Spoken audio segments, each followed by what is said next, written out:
గారిని స్వాగతిస్తున్నాను. గౌరవనీయులు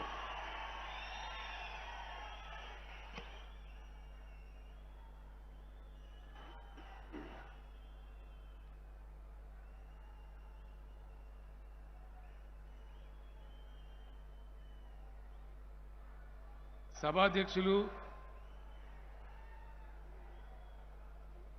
జిల్లా టీఆర్ఎస్ పార్టీ అధ్యక్షులు గౌరవనీయులు ఎమ్మెల్యే కిషన్ రెడ్డి గారు,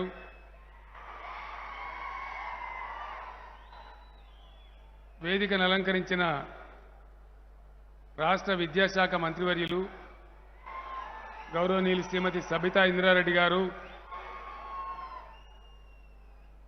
మీకు ఇంత మంచి కలెక్టరేట్ భవనాన్ని నిర్మించి అందించినటువంటి మన రాష్ట్ర రోడ్డు భవనాల శాఖ మంత్రివర్యులు గౌరవనీయులు శ్రీ ప్రశాంత్ రెడ్డి గారు, వేదికను అలంకరించిన గౌరవ పార్లమెంట్ సభ్యులు, శాసన మండలి సభ్యులు, శాసన సభ్యులు, స్థానిక సంస్థల ప్రజాప్రతినిధులు, సభలో ఆసీనులైనటువంటి రంగారెడ్డి జిల్లా అన్ని ప్రాంతాల నుంచి విచ్చేసినటువంటి అక్కా చెల్లెళ్లకు, అన్నాదమ్ములకు అందరికీ నా నమస్కారాలు. ముందుగా రంగారెడ్డి జిల్లా ఇప్పుడు ఉన్నటువంటి దాన్ని ఏర్పాటు చేసుకొని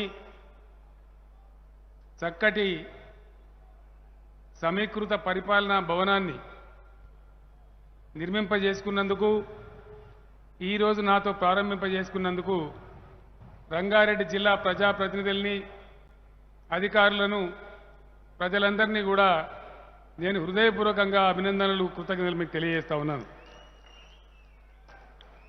మీ అందరికీ తెలుసు, తెలంగాణ రాష్ట్రం కోసం ఉద్యమం జరిగేటువంటి సందర్భంలో రంగారెడ్డి జిల్లాలో అనేక రకాల తప్పుడు ప్రచారాలు చేశారు. ఇక్కడ భూముల ధరలు పడిపోతాయని, మనం దెబ్బతినిపోతామని, తెలంగాణ రాష్ట్రం వస్తే లాభం లేదని అనేక రకాలుగా చెప్పారు. ఆ చెప్పిన వాళ్ళు ఎవరో కాదు, మనకు కరెంటు ఇవ్వనటువంటి వాళ్ళు, మంచినీళ్ళు ఇవ్వనటువంటి వాళ్ళు, పేదల సంక్షేమం చేయని వాళ్ళు, కంటి తుడుపు చర్యలు చేపట్టిన వాళ్ళే మనను గోల్మాల్ చేసే ప్రయత్నం చేసినారు. కానీ మంచి ప్రయత్నం చేసి పట్టుదలతోని 14-15 సంవత్సరాలు పోరాడితే, చాలా త్యాగాల తర్వాత, అనేక పోరాటాల తర్వాత మనం రంగారెడ్డి జిల్లా సాధించుకున్నాం, తెలంగాణ రాష్ట్రాన్ని కూడా సాధించుకున్నాం. మీ అందరినీ కూడా నేను ప్రార్థించేది ఒకటే, నేను ఎక్కువగా మీ టైం తీసుకోను. నేను చెప్పే 4 మాటలు మీరు వినాలే. మీ గ్రామాలకు పోయిన తర్వాత అందరితో, ప్రజలతో మీరు చర్చ పెట్టాలని చెప్పి నేను కోరుతా ఉన్నా. ఒకటే ఒక మాట నేను మీకు మనవి చేస్తా ఉన్నా. ఏ సమయంలో కానీ మనం పురాణం చదివినా, చరిత్ర చదివినా, ఎక్కడ ప్రజలను చైతన్యవంతం చేసేటువంటి విద్యాధికులు, మేధావులు, యువత నిద్రాణమై ఉంటారో, ఏమరుపాటుగా ఉంటారో వాళ్ళు చాలా బాధలు అనుభవిస్తారు. దానికి ఎవరిదో ఉదాహరణ మనకు అవసరం లేదు. మన సొంత చరిత్రనే మనకు మంచి ఉదాహరణ. ఒకనాడు స్వతంత్ర భారతదేశంలో హైదరాబాద్ స్టేట్గా మనం ఉన్నాం. మనతో పాటు మహారాష్ట్ర, కర్ణాటక అనేక ప్రాంతాలు ఉండేవి. ఆ తదనంతరం ఆనాటి మన నాయకత్వం ఏమరుపాటుగా ఉంటే, నిర్లక్ష్యంగా వ్యవహారం చేస్తే మనం ఆంధ్రప్రదేశ్లో భాగమైనాం. మనం పడ్డ బాధలేందో మీ అందరికీ తెలుసు, నేను కొత్తగా చెప్పే అవసరం లేదు. ఉద్యమ సమయంలో అనేక సభల ద్వారా, ఉపన్యాసాల ద్వారా, క్యాసెట్ల ద్వారా, పాటల ద్వారా, తెలంగాణ కవులు సృష్టించినటువంటి అనేక సాహిత్యం ద్వారా మనందరం కూడా చైతన్యవంతులమైనాం. మళ్ళీ ఆంధ్రప్రదేశ్ నుంచి బయటపడడానికి 69 ఉద్యమంలో 400 మంది పిల్లలు బలైపోయినారు. ఈ మధ్య జరిగినటువంటి మలిదశ ఉద్యమంలో కూడా అనేక మంది చనిపోయినారు. మనం అహింసాయుతంగా పోతున్నప్పటికీ అనేకమైన బాధలు ఎదుర్కోవాల్సినటువంటి అవసరం ఏర్పడ్డది. ఒక చిన్న ఏమరుపాటు వల్ల, చిన్న నిర్లక్ష్యం వల్ల 58 సంవత్సరాలు తెలంగాణ పోరాటం చేయవలసి వచ్చింది. మొన్ననే మనం బయటపడ్డాం. బయటపడ్డ తర్వాత ఇక్కడ జరుగుతున్న విషయాలు, కలుగుతున్నటువంటి సదుపాయాలు ప్రతిరోజు మీ కండ్ల ముందు మీ గ్రామాలలో ఉన్నాయి అని మనవి చేస్తా ఉన్నా. మీరందరూ వాటిని చూస్తూ ఉన్నారు. ఇలా ఇండియాలో, భారతదేశంలో ఏ రాష్ట్రంలో కూడా లేనటువంటి అద్భుతమైనటువంటి సంక్షేమ పథకాలు, ఏ రాష్ట్రంలో కూడా లేనటువంటి రైతులను ఆదుకునేటువంటి అద్భుతమైన పథకాలు,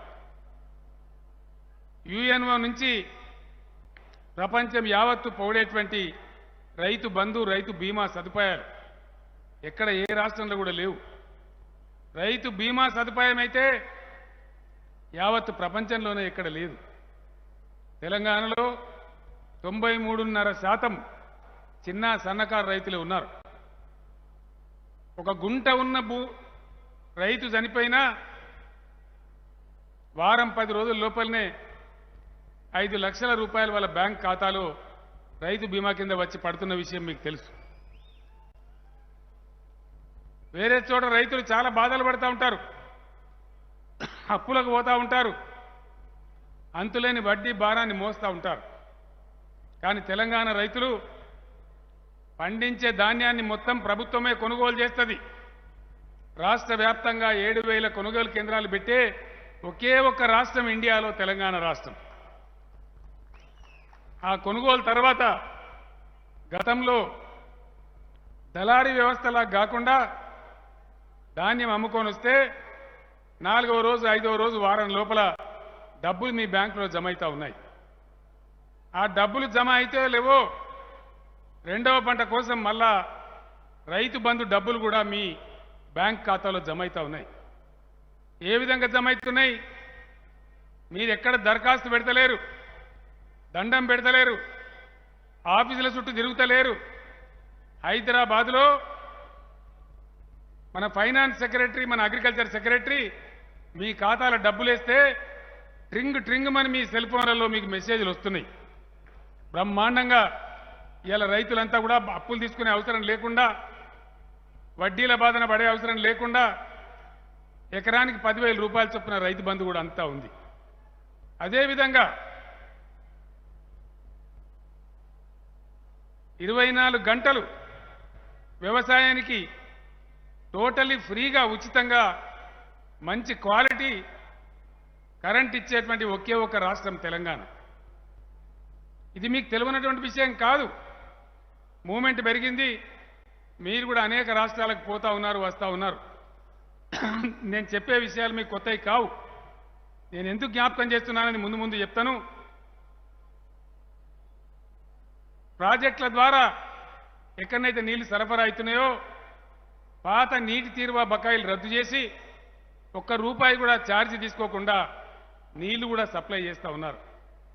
అంటే ఒక రైతాంగం కోసం ఉచితంగా కరెంట్ ఇవ్వడం, ఉచితంగా నీళ్లు ఇవ్వడం, గతంలో ఉన్న బకాయిలు రద్దు చేయడం, అదేవిధంగా 10,000 రూపాయలు ఎకరానికి పెట్టుబడి ఇవ్వడం, రైతు ఏ కారణం చేత చనిపోయినా 5 లక్షల రూపాయలు ఎటువంటి ప్రయాస లేకుండా వాళ్ళ ఖాతాలో జమ చేయడం, రైతులు పండించిన పంట అంతా కూడా ప్రభుత్వమే కొనుగోలు చేసి ₹1 తేడా లేకుండా మీ ఖాతాలలో జమ చేయడం.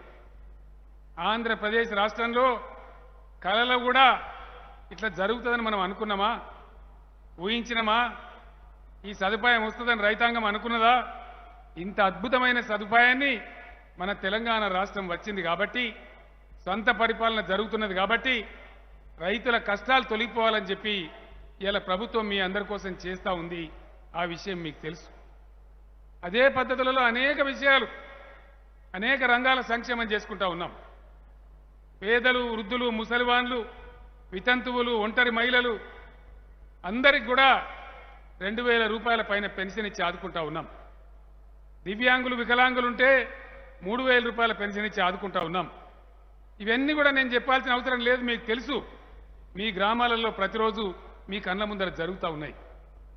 నేను ఎందుకు చెప్తున్న ప్రత్యేకంగా అంటే ఈ సదుపాయాలు ఉండన్నా మనం ఊడగొట్టుకోవన్నా, ఇవి కాపాడుకోవన్నా, మనం పూడగొట్టుకోవన్నా దయచేసి మీరు ఆలోచించాలని చెప్పి నేను కోరుతా ఉన్నా. మనం నిద్రపోయి ఉంటే చాలా పెద్ద ప్రమాదానికి లోనవుతాం. నేను రాష్ట్ర ముఖ్యమంత్రిగా ఉన్నా కాబట్టి, టీఆర్ఎస్ అధ్యక్షునిగా ఉన్నా కాబట్టి, పోరాటం చేసి తెలంగాణ తెచ్చిన కాబట్టి, మీ బిడ్డను కాబట్టి, ఏది ఏమైనా ఈ తెలంగాణను కాపాడాలనే బాధతో నేను చెప్తా ఉన్నా. ఇవాళ మీరందరూ ఒకటే ఆలోచన చేయాలి దయచేసి. మనకు పంటలు పండే తెలంగాణ కావన్నా, మత పిచ్చితోని మంటలు లేసే తెలంగాణ కావన్నా, ఏది కావాలి? పంటల తెలంగాణనా మంటల తెలంగాణనా? వినబడతలేదు. పంటలు పండే తెలంగాణ కావాలి. ఇరుకైనటువంటి సంకుచితమైనటువంటి మత పిచ్చితోని మంటలు మండే రాష్ట్రం అయితే మన భవిష్యత్తు దెబ్బతింటది. ఒకటే ఒక ఉదాహరణ మీకు నేను చెప్తాను. అది నిజమా అబద్ధమా దయచేసి మీ గ్రామంలో ఉండే మేధావులతోని, పెద్దలతోని, చదువుకునే యువకులతోని మీరు చర్చ పెట్టాలని చెప్పి నేను కోరుతా ఉన్నా. ఏం జరుగుతుంది ఇలా భారతదేశంలో? ఎటువంటి దరిద్రం కొట్టు వాతావరణం చూస్తూ ఉన్నాం. ఎటువంటి అప్రజాస్వామిక నిరంకుశ పోకడ మనం చూస్తూ ఉన్నాం. దీన్ని సహించుకుంటూ మౌనం పాటించుదామా లేదా పిడికిలెత్తి పోరాడదామా అనేదే మన ముందున్న ప్రశ్న. రాష్ట్రం బాగున్నా దేశం కూడా బాగుండాలి, కేంద్ర ప్రభుత్వం కూడా బాగుండాలి. దేశ ఆదాయం పెరిగితే అందులో మనం కూడా భాగస్వాములం కాబట్టి మనం కూడా బాగుపడతాం. కానీ ఈరోజు ఏం జరుగుతూ ఉంది భారతదేశంలో? కేంద్రంలో ఉన్న ప్రభుత్వం ఒక్కటంటే ఒక్కటి మంచి పని చేసిందా? ఆ చేసిన పని ఏమైనా కనబడతా ఉందా? ఒక దళితులకా, ఒక గిరిజనులకా, వెనుకబడ్డ కులాలకా, బలహీన వర్గాలకా, రైతులకా, మహిళలకా ఒక ప్రాజెక్టు కట్టిండ్రా? ఏం చేసిండ్రు అని చెప్పి నేను అడుగుతా ఉన్నా. మన దగ్గర కరెంటు లేకుండే, తెలంగాణ రాకముందు కరెంటు ఎప్పుడు వస్తుందో ఎప్పుడు పోతుందో భగవంతునికే తెలుసు. కానీ ఇవాళ మనం తిప్పలబడ్డాం కాబట్టి, మనసు కరగబెట్టి పనిచేసినాం కాబట్టి 24 గంటల కరెంటు అందిపుచ్చుకుంటా ఉన్నాం. ఇవాళ కరెంటు పోతే వార్త. తెలంగాణ రాకముందు మనం ఆంధ్రప్రదేశ్లో ఉన్నప్పుడు కరెంటు ఉంటే వార్త. నేను ఒక్కటే మాట మనవి చేస్తా ఉన్నా. కేంద్రంలో ఉన్న ప్రధానమంత్రి, ఆయన తర్వాత చేసే మంత్రులు పెద్ద పెద్ద మాటలు మాట్లాడుతూ ఉన్నారు. వాళ్ళు గొప్ప సిపాయిలు అయితే నేను ముఖ్యమంత్రి అయినప్పుడే నరేంద్ర మోడీ గారు కూడా ప్రధానమంత్రి అయినారు. ఆయన అంత గొప్పవాడైతే తెలంగాణలో ఇచ్చే 24 గంటల కరెంటు ఎందుకు దేశంలో ఇవ్వడం లేదు? దీనికి సమాధానం ఏంది? ఎందుకు దేశానికి కనీసం మంచినీళ్ళు ఇవ్వలేకపోతా ఉన్నారు? దీనికి సమాధానం ఏంది? 70 టీఎంసీల నీళ్లు భగవంతుడిచ్చి నదులలో పారుతా ఉంటే కనీసం మంచినీళ్ళు కూడా ఇచ్చేంత తెలివితేటలు ఇవ్వా అని చెప్పి నేను అడుగుతా ఉన్నా. మళ్ళీ వాళ్ళే వచ్చి మనకు నీతులు చెప్పన్నా, వీళ్ళే డైలాగులు కొట్టన్నా, మనం ఇన్ని మోసపోవన్నా, మనం ఎడ్డి వాళ్ళమా గుడ్డి వాళ్ళమా? ఒకటే మాట నేను అడుగుతా ఉన్నా. హైదరాబాదులో తెలంగాణ రాజధానిలో 24 గంటల కరెంటు ఉంటుంది. దేశ రాజధాని ఢిల్లీలో కరెంటు ఉండదు. దేశ రాజధానిలో మంచినీళ్ళు కూడా దొరకాయి. ఈ ప్రధానమంత్రి అన్నా మనకు కావాల్సింది? ఇలా ఏం లొల్లి జరుగుతూ ఉంది? ఏం గడబడి జరుగుతూ ఉంది? ప్రజలు అవకాశం ఇస్తే గెలవాలి, ఆ టర్మ్ కోసం పనిచేయాలి. ప్రజలు అవకాశం ఇవ్వకపోతే అపోజిషన్ పాత్ర ఇస్తే అపోజిషన్ పాత్రలో ఉండాలి. కానీ ఏం జరుగుతూ ఉంది? కేంద్రంలో ఉండే ప్రధానమంత్రే కుట్రలు పన్ని ఇవాళకి 9 రాష్ట్రాలలో ప్రజలు ఎన్నుకున్నటువంటి ప్రభుత్వాలను కూలగొడతా ఉన్నారు. మీరందరూ కూడా చూస్తూ ఉన్నారు, టీవీలలో చూస్తున్నారు.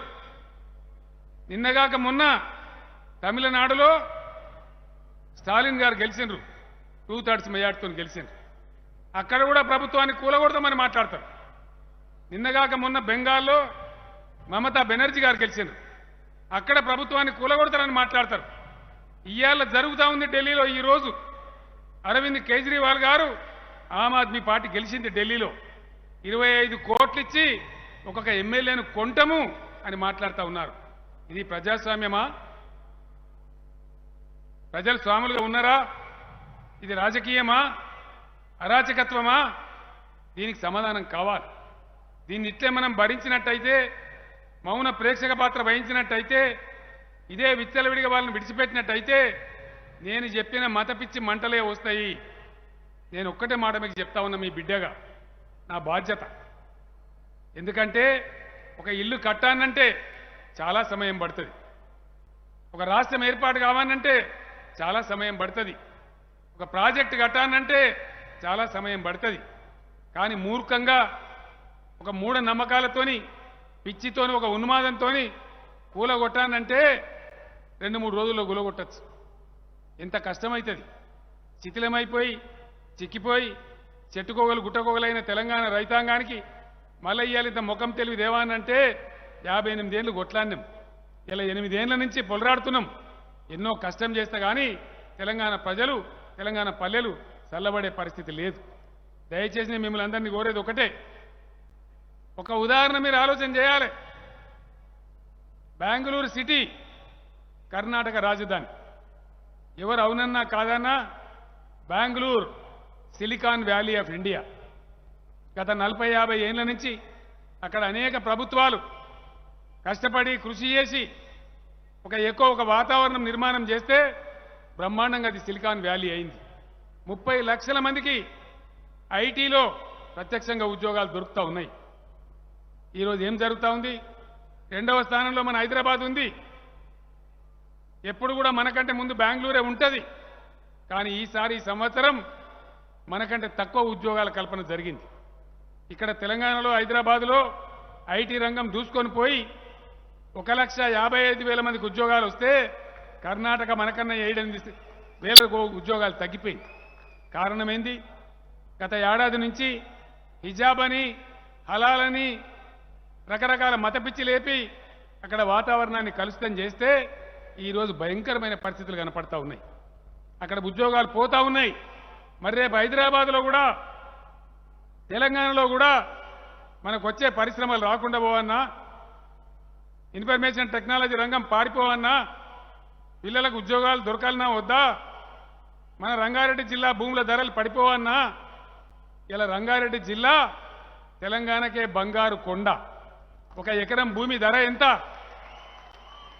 రంగారెడ్డి జిల్లాలో రోడ్డు ఫేసింగ్లో 2 ఎకరాలన్న రైతు పెద్ద కోటీశ్వరుడు. ఆ పరిస్థితి ఉండాన్నా? ఈ మత పిచ్చిల పడి దాన్ని డిస్టర్బ్ చేసుకోవన్నా? కొంతమంది పనికి మాలిన వాళ్ళు వాళ్ళ చిల్లర రాజకీయాల కోసం, నీచ రాజకీయ ఎత్తుగడల కోసం మతం మంటలు పెడితే, రాష్ట్రాన్ని అల్లకల్లోలం చేస్తే మనం చూస్తూ ఊరుకోవన్నా? దయచేసి మీరు అందరూ ఆలోచించాలని చెప్పి నేను కోరుతా ఉన్నా. ఓట్ల కోసం, చిల్లర రాజకీయాల కోసం దేశాన్ని, భారత సొసైటీనే మోసపెట్టేటువంటి ప్రయత్నాలు జరుగుతూ ఉన్నాయి. ఒక మాట మీరు ఆలోచన చేయండి. ఎందుకు ఈ గడబడి చేస్తున్నది బీజేపీ? ఎలా ఎందుకు ఆగమాగమవుతున్నాడు నరేంద్ర మోడీ? ఏం కావాలి ఆయనకు? ఉన్న పదవి చాలదా? ప్రధానమంత్రి పదవి అంతకన్నా పెద్ద పదవి ఏమైనా ఉన్నదా? ఇప్పుడు ఎన్నికలు లేవు కదా. ఏం జరుగుతూ ఉంది? బీహార్లో ఏం జరుగుతూ ఉంది? ఢిల్లీలో ఏం జరుగుతూ ఉంది? బెంగాల్లో ఏం జరుగుతూ ఉంది? మన తెలంగాణలో ఎటువంటి కారు కూతలు కూస్తూ ఉన్నారు? దయచేసి ఆలోచన చేయండి. 8 ఏళ్ల నుంచి మన దగ్గర కఠినంగా వ్యవహారం చేసి సీమ సిటుక్కు మంటలేదు.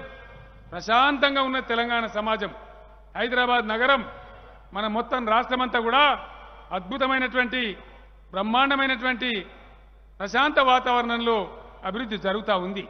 మన తలసరి ఆదాయం పెరిగింది, మన జీఎస్డీపీ పెరిగింది, మన వ్యవసాయ ఉత్పత్తులు పెరిగినాయి, మంచినీళ్ళ సదుపాయం వచ్చింది, కరెంటు సదుపాయం వచ్చింది.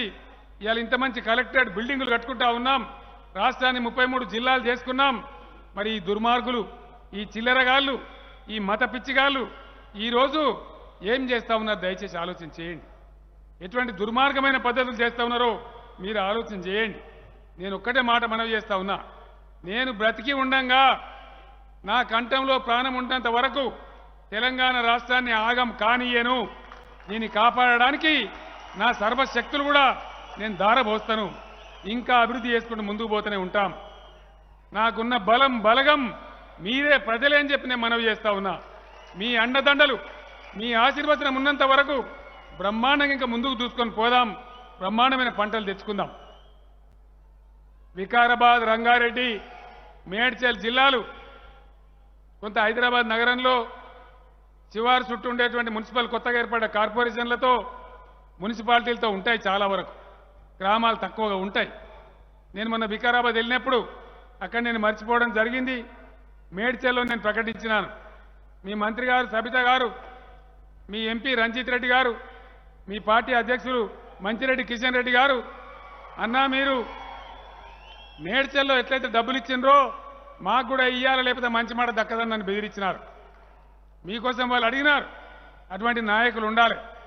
అందుకోసం వికారాబాద్, రంగారెడ్డి, మేడ్చల్ 3 జిల్లాల వాళ్ళకు కూడా గతంలో 5 కోట్లు ఇచ్చినాం ఎమ్మెల్యే గారికి. ఇంకో 10 కోట్ల రూపాయలను ఈరోజు మంజూరు చేస్తా ఉన్నాం ప్రతి నియోజకవర్గానికి. దానికి ఇమీడియట్గా ఆర్డర్స్ కూడా ఇస్తాం. మిస్సింగ్ లింక్ పనులు ఏమైనా ఉన్నట్టయితే వాటన్నిటిని చేసుకోవాలని చెప్పి, బ్రహ్మాండంగా అభివృద్ధి కావాలని చెప్పి నేను మీ అందరినీ కోరుతా ఉన్నా. నేను మీ అందరినీ కోరేది ఒకటే, మన ఐక్యత దెబ్బతిన్న నాడు, మతశక్తుల పిచ్చికి మనం లోనైన నాడు, మనం చెదిరిపోయిన నాడు మళ్ళీ పాత తెలంగాణ లాగా తయారవుతాం. బతుకులు ఆగమైతాయి. వీళ్ళు ఎక్కడ ఏం ఉద్ధరించింది లేదు, ఊడబొడిచింది లేదు. నేను ఒక్కటే మాట మీకు చెప్తాను, పక్కనే మీకు దగ్గరనే తాండూరు మీకు వెళ్ళిపోతే కర్ణాటక రాష్ట్రం వస్తుంది, పక్కనే ఉంటుంది మీకు. నియోజకవర్గానికి గౌరవ ఎమ్మెల్యేలు నేను కోరుతా ఉన్నా, నియోజకవర్గానికి ఒక 500 మందిని తీసుకెళ్లి కర్ణాటకలో చూపియండి. ఇలా మన దగ్గర ఉన్న ఒక్క స్కీమ్ కూడా అక్కడ లేదు. కళ్యాణ లక్ష్మి లేదు, షాదీ ముబారక్ లేదు, అంబేద్కర్ స్కాలర్షిప్ లేదు, అనేక కార్యక్రమాలు లేవు. ఇలా మనం పచ్చగా పడితే వాళ్ళకి చేత కాదు, చేయరాదు, బ్రహ్మాండంగా కళ్ళు మండిపోయి మన మీద దుర్మార్గంతో ఈ యొక్క కుట్రలకు కాలు దూవుతా ఉన్నారు. ఈ స్వార్థ నీచ మత పిచ్చిగాలను ఎక్కడికక్కడ మనం తరిమి కొట్టాలి. ఎక్కడికక్కడ మనం అప్రమత్తంగా ఉండాలి. మోసపోతే గోస పడతాం చెప్పడం నా బాధ్యత. నేను మేధావులను, రచయితలను, కళాకారులను, విద్యార్థులను, యువకులందరినీ కూడా కోరుతా ఉన్నా, ఒక 100 సంవత్సరాలు తెలంగాణ ఆగమైతుంది, భారతదేశమే ఆగమైతుంది. ఒకసారి దెబ్బతింటే, ఉన్న కూర్పు చెడిపోతే, ఆ విభజన వస్తే, ఒక రకమైన అసూయ దేశం పెరిగితే సమాజానికి ఏ రకంగా కూడా మంచిది కాదు. ప్రేమతో, గౌరవంతో, పరస్పర గౌరవాలతో, అనురాగంతో బతికే సమాజం బాగుపడుతుంది. కానీ పొద్దున్న లేస్తే కర్ఫ్యూలతోని, లాఠీ చార్జీలతోని, కోపంతోని, అసహ్యంతోని, ఒకరినోరు అసహించుకునేటువంటి ఒక హేట్రెడ్తోని ఏ సమాజం కూడా ఎక్కడ కూడా పురోగమించిన దాఖలా లేదు. అటువంటి దానికి మన రాష్ట్రం బలి కావద్దని, ఆకుపచ్చగా అలరాడుతున్న తెలంగాణ అద్భుతంగా ముందుకు పోవాలని, పట్టణ ప్రగతి, పల్లె ప్రగతి ఇట్లాగే కొనసాగి స్వచ్ఛమైన మంచినీళ్లు దొరికి, పచ్చని చెట్లు పెరిగి ఒక అద్భుతమైనటువంటి శాంతియుత తెలంగాణ కావాలనే మనందరం కూడా నడుం కట్టాలి. దానికోసం అందరం ముందుకు పోవాలి.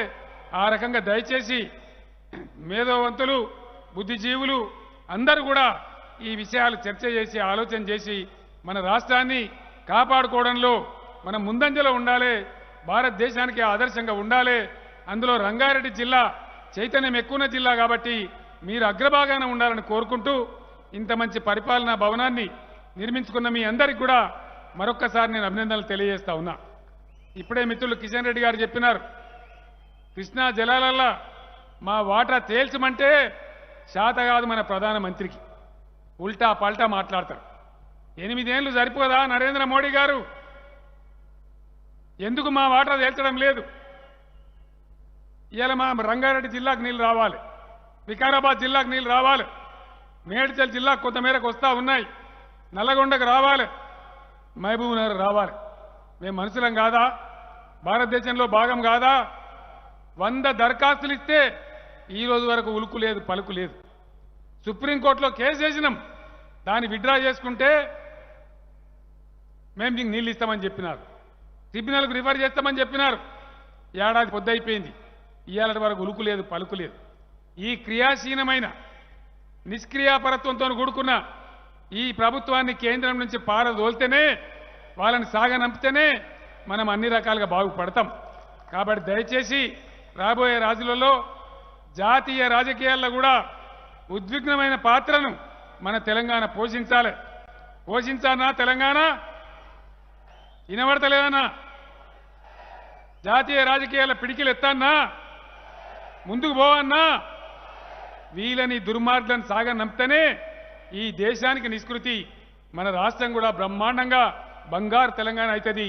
ఆ రకంగా జాతీయ రాజకీయాల్లో కూడా ఉజ్వలమైన పాత్ర నిర్వహించి ఈ మత పిచ్చిగాళ్లను, ఈ రక్త పిశాచులను ప్రజల మధ్య చీలికలు తెచ్చి సమాజంలో ఒక అసహనాన్ని ప్రేరేపించే వాళ్ళను, ఈ అప్రజాస్వామిక పద్ధతులలో విపక్ష పార్టీల ప్రభుత్వాలను కూలగొట్టే వాళ్ళను ఖచ్చితంగా ఈ దేశంలో స్థానం లేదని నిరూపించేటువంటి మహాయజ్ఞంలో తెలంగాణ కూడా భాగస్వామ్యం కావాలి. మీ అందరి అనుమతితోని ఆ పనికి నేనే జెండా ఎత్తాను కూడా నేను మనవి చేస్తా ఉన్నా. మరొక్కసారి ఇంత మంచి పరిపాలనా భవనాన్ని నిర్మింపజేసుకొని నాతో ప్రారంభింపజేసుకున్నందుకు, ఇంత పెద్ద సంఖ్యలో అన్నాదమ్ములు అక్క చెల్లెళ్ళు నన్ను దీవించడానికి వచ్చినందుకు పేరు పేరున ప్రతి ఒక్కరికి కూడా నేను ధన్యవాదాలు తెలియజేస్తూ నేను సెలవు తీసుకుంటా ఉన్నా. జై తెలంగాణ, జై తెలంగాణ. ధన్యవాదాలు.